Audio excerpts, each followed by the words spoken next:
Hey now guys, it's me, Knockout21. How y'all doing today? In this video, I'll be taking a closer look at Video Game Perfection OSSC. Last time around, I compared it to the Akura, mostly at how I handled a Dreamcast video via the VGA. However, this time we'll be taking a closer look at how it does a component video using the old school consoles like the PS2, the GameCube, and the original Xbox, and a little bit of how it does RGB Scart. Anyway, onward to the video. Okay, so I'm going to cut to the chase. The real reason I got the OSSC was to play my old school games on the HD set. I had this SCART to HDMI converter, which did its job, but it stretched the image and there was a blue hue, and I wasn't really overly happy with the results. So I did my research, found the OSSC, and made an effort to get it, and what you see now is the results. I'm really happy with it. The picture is like near emulation quality. I guess my only gripe with it is that that I need a separate audio cable to get the sound to come out. But besides that, it's a really good picture. I highly recommend it for old school games. Okay, so every game you're about to see is running at 480p via component through the OSSC. And I gotta say, it looks good. Colors are vibrant on all consoles. Here we got Ninja Gaiden. Looks as good as ever. I do have to point out that I did try to do line tripling or line doubling and whatnot, but the device wasn't having it. It couldn't do it. Said something not compatible, and my TV just wasn't taking it. So just keep that in mind. If you guys think that this is some sort of upscaler, nah, that's not gonna work. Also, I'm using my Game Capture HD2 to get all this footage. And anyone that also has the same device might run into some issues, particularly if you're line doubling or line tripling certain titles. So please be careful about that.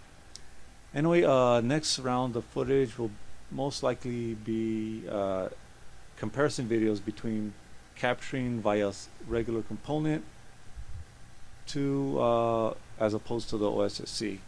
And here we got Ninja Gaiden again on the Xbox. The image is slightly smaller on the OSSC. Colors are a little bit darker, but at the same time it seems to be a little more vibrant. Things also look a tad sharper. I'm not sure if it's because the image was squished or something, but overall, it's hardly noticeable unless you really pause and take a good look at both images. Same thing with Tekken. The image is slightly smaller on the OSSC. Still looks good, still looks fabulous.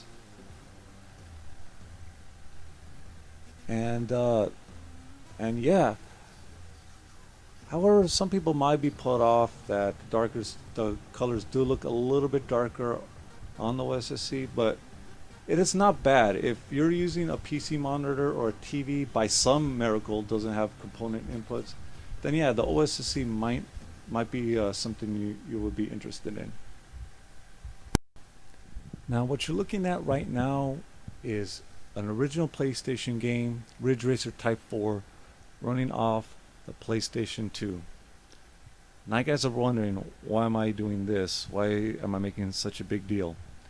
Well, anyone that plays or knows about this video stuff on the PlayStation 2 knows that it's pretty hard to find a TV that could take a 240p signal and basically display it. I've come across that issue plenty of times, but with the OSSC, you don't have to worry about that. It takes that 240p signal and upscales it to 480p. What you're looking at right now is a 240p game upscaled and being captured by my game capture HD2. And I gotta say, it's wonderful. Anyone that wants to play their games on a modern set and still use their original memory cards and whatnot do have that option. The image quality is comparable to that of the PlayStation 3. And also I have to point out that there are some PlayStation 2 games that run under that same resolution. Games such as Disgaea, as you're looking at right now. Yeah, this and I believe Art of Fighting Anthology and a couple of others ran at 240p and have trouble being displayed on modern sets. But with this device here, you now have that option to play it on your TV. So there you have it, the OSSC. Is it worth it? Well, ultimately, the choice is up to you. For me, I freaking love it. It plays all my retro games, upscales them, makes them look nice and pretty. Also has a skyline generator, but that's not really my thing. I prefer that sharp, edgy look to my pixels. Component-wise, it's a tough sell. I like the fact that it's able to get a 240p signal and upscale it, but those games are far and in between, so I don't really recommend it for that. I mostly recommend it for the Scart RGB, from the old consoles and stuff. Still, it's a really neat device, very few downsides, and overall, if you're a retro gamer, I do recommend it. Anyway, thank you for watching my video. Please comment, rate, and subscribe, and like always, have a good one. Good night, guys.